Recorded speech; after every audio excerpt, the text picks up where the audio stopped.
June 21, 1941. On the eastern frontier of Europe, the night was heavy with silence. In the forests of East Prussia and along the Bug River, more than 3 million German soldiers waited in the darkness. Trucks stood motionless beneath the trees, tank engines idled softly, and pilots smoked their last cigarettes before dawn. Officers bent over maps lit by lanterns, whispering orders that would change the fate of the world. Across the border, Soviet sentries watched the horizon, unaware that within hours, hell itself would open.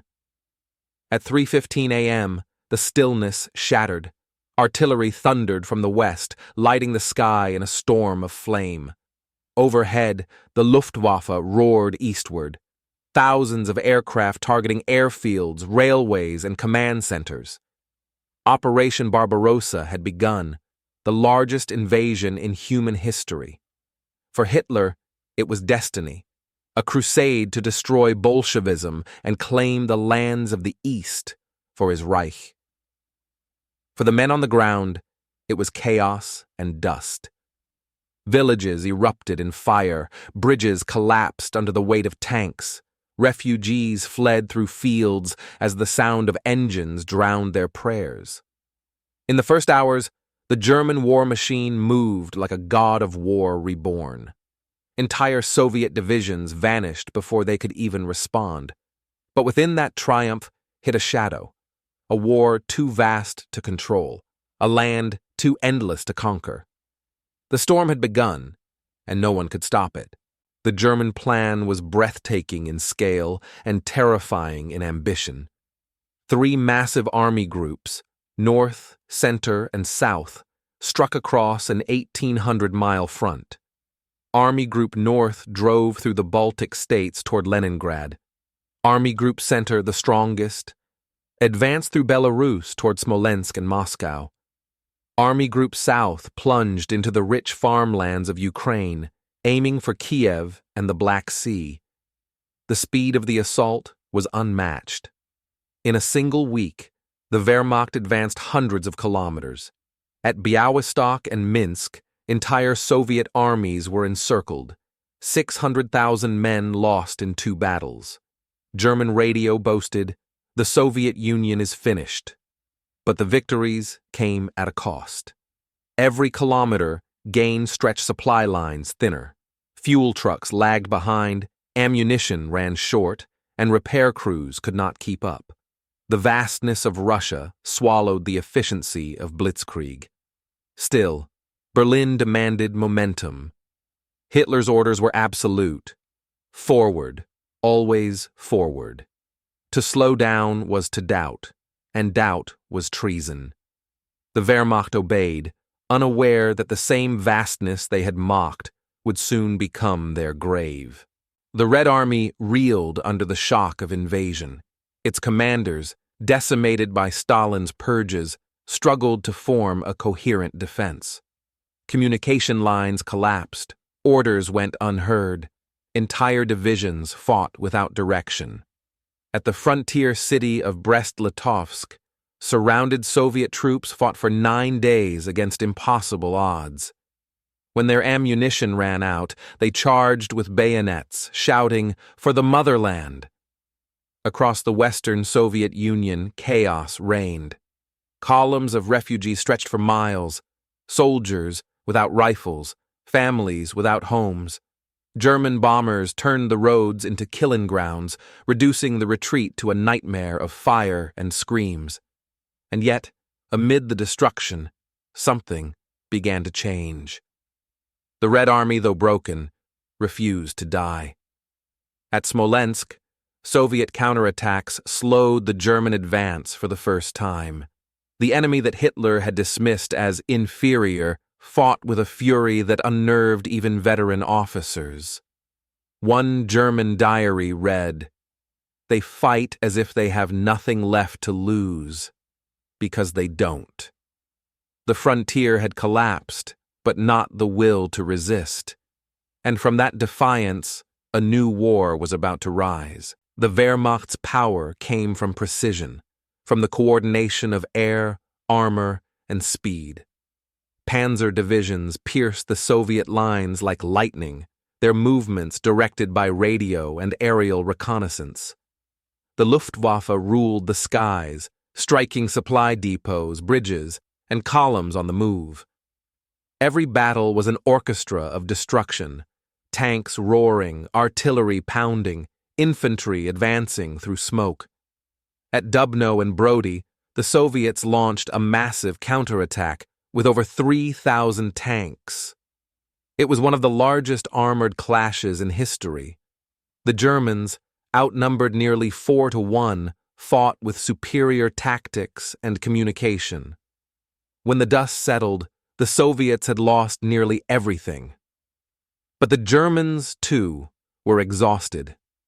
Engines overheated, oil filters clogged with dust. Mechanics worked through the night with bare hands and no spare parts. Blitzkrieg had been designed for short, sharp campaigns, not for a war that stretched across continents. For the first time, commanders began to sense the impossible scale of the task ahead. They had conquered land, but not victory. As the summer sun beat down on the endless plains, the Wehrmacht pressed deeper into Soviet territory. The air shimmered with heat. The roads turned to dust. The smell of death lingered everywhere. Villages burned behind them. Rivers ran low. The land seemed to stretch forever east. German soldiers marched for days without rest, following maps that no longer matched reality. They passed through towns that were little more than ashes and ruins. Every step forward meant more distance from supplies, more strain on men and machines. And yet, orders remained the same: advance. In the east, Soviet resistance stiffened. Partisans began to appear, striking convoys, cutting wires, ambushing patrols. They fought from the shadows, invisible and merciless.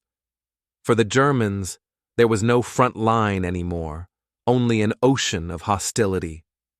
As the days grew shorter, whispers spread through the ranks. This war won't end before winter. Few realized how prophetic those words would be. The greatest army in Europe was marching straight into the heart of a land it could never conquer. By mid-July, the German advance reached Smolensk, the gateway to Moscow. The city, once a quiet provincial center, now became the heart of the Eastern Front. Columns of panzers rumbled down the ruined highways, while the Luftwaffe circled above, raining destruction on anything that moved. The Soviet defense was desperate, but determined. 3 entire armies were encircled near Smolensk, but they refused to surrender. They fought from basements, forests, and the shattered ruins of the city itself. German officers wrote in disbelief, "We thought the Russians would run. They fight until they are gone." The victory cost the Wehrmacht precious weeks. Thousands of men were dead or wounded, fuel was running out, and ammunition had to be dragged from the rear by horse-drawn carts. Every day of resistance gave the Soviets time to raise new armies, to move factories east, to prepare Moscow's defenses. When Smolensk finally fell, the German generals expected rest. Instead, they were met with new orders from Hitler: split the army. One part to seize Leningrad, another to take Ukraine. Moscow, the prize of all prizes, would wait. It was the decision that fractured the entire campaign. August brought heat and exhaustion. Dust filled the sky. Roads disintegrated under endless convoys. Every tank that broke down was left behind, stripped for parts. The Blitzkrieg, built on speed, was now crawling. As Army Group Center paused, the Soviet counterattacks began. At Yelnya and Roslavl, Red Army divisions launched suicidal assaults to reclaim lost ground. The Germans, shocked by the ferocity, held on, but at terrible cost. Each victory was smaller, slower, bloodier. Behind the front Partisan warfare erupted. Railways exploded, fuel convoys vanished, and entire communication lines were cut. It was a new kind of war, invisible, endless, and cruel. German soldiers began to call Russia the land without mercy. When the order finally came to resume the drive on Moscow, autumn rains were already falling. The roads turned to rivers of mud. Trucks sank axle-deep. Men dragged their boots from the muck and stared eastward. The city of Moscow was only 400 kilometers away, but it might as well have been another world. September 1941. The weather turned cold and the war turned grim. The Luftwaffe, once dominant, was stretched beyond its limits. Its planes flew from makeshift airfields, engines choked by dust, wings battered by months of non-stop flying. Every mission felt like the last. Below, the Soviet defenses thickened. New armies arrived from the east, fresh, well-equipped, hardened by the Siberian frontier. German reconnaissance pilots reported endless columns of reinforcements moving westward. The Red Army was not dying. It was transforming. The German advance slowed again. Fuel was scarce, morale lower than ever. Letters home spoke of mud that eats machines and enemies that rise from the dead. Still, the orders came. Advance. Moscow must fall before winter.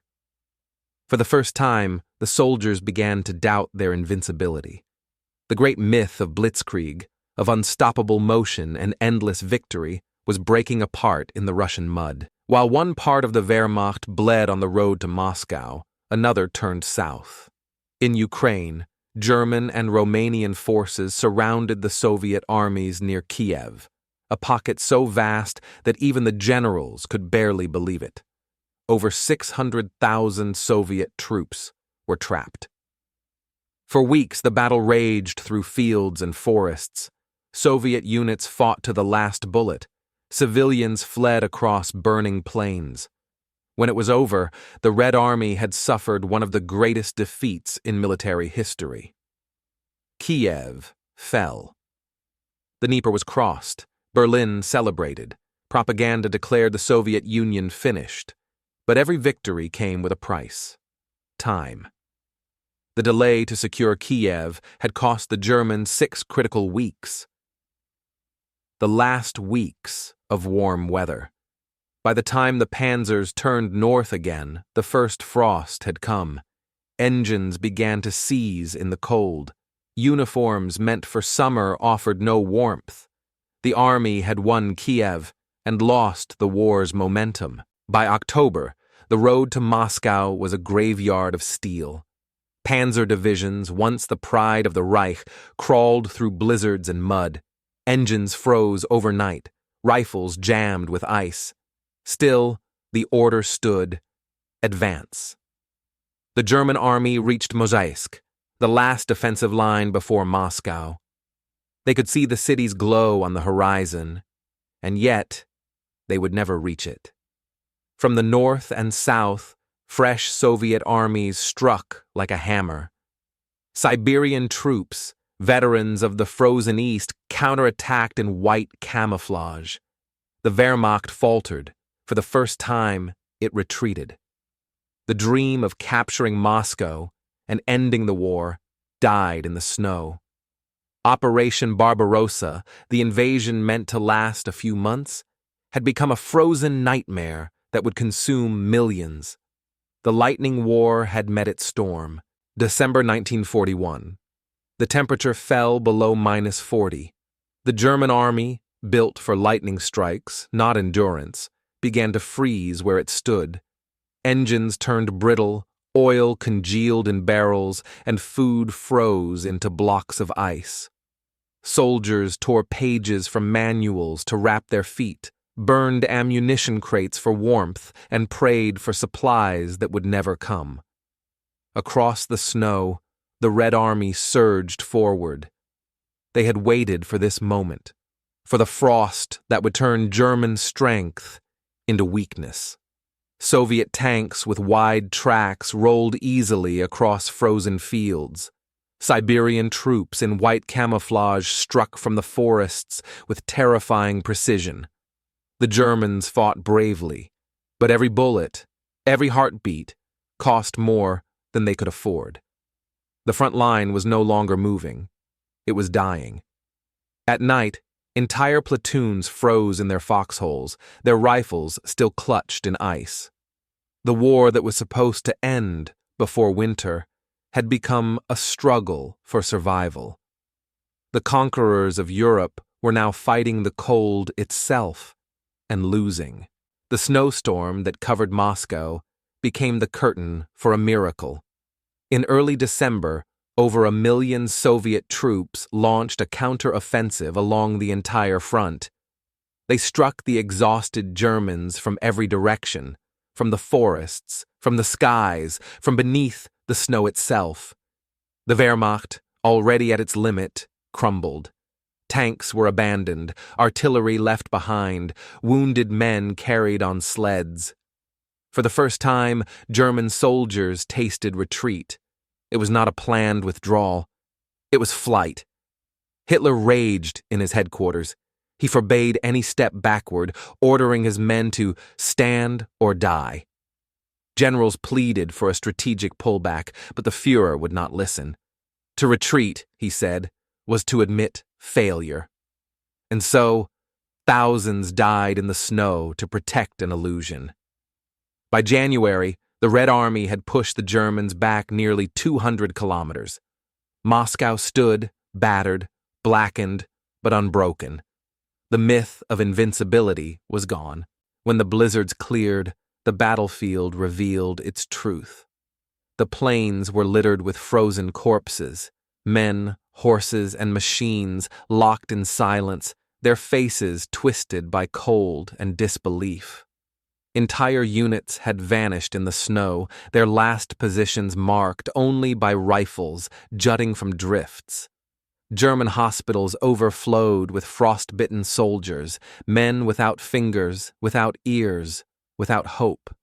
They whispered the same phrase again and again, "Why are we still here?" Meanwhile, Soviet morale soared. Posters in Moscow proclaimed, "The Germans can be beaten." Factories deep in the Urals roared back to life, producing tanks, planes, and guns faster than ever before. The Red Army was learning, adapting, transforming into something unstoppable. For the Germans, there was no glory left in the east, only endless white fields and the haunting sound of boots crunching over frozen death. Spring 1942. The thaw came, and with it, the stench of war. The melting snow revealed the true price of Hitler's ambition. 500,000 German casualties, thousands of destroyed vehicles, and a front that refused to move. Yet in Berlin, the propaganda spoke of victory near Moscow. Reality was forbidden. Hitler dismissed his generals, blaming them for the disaster he had created. He took direct command of the army, a decision that would doom millions. On the Soviet side, new divisions were forming faster than ever. Entire factories had been dismantled, moved east, and rebuilt. By summer, the Red Army was stronger than it had been in 1941. The Germans, however, were weaker, drained, overextended, and still trapped in their own hubris. Operation Barbarossa had failed, but Hitler refused to accept it. Instead, he planned another strike, southward, toward the oil fields of the Caucasus and a city called Stalingrad. The war was far from over. Its darkest chapter was about to begin. In the ruins of the Russian winter, the dream of a 1,000-year Reich began to crumble.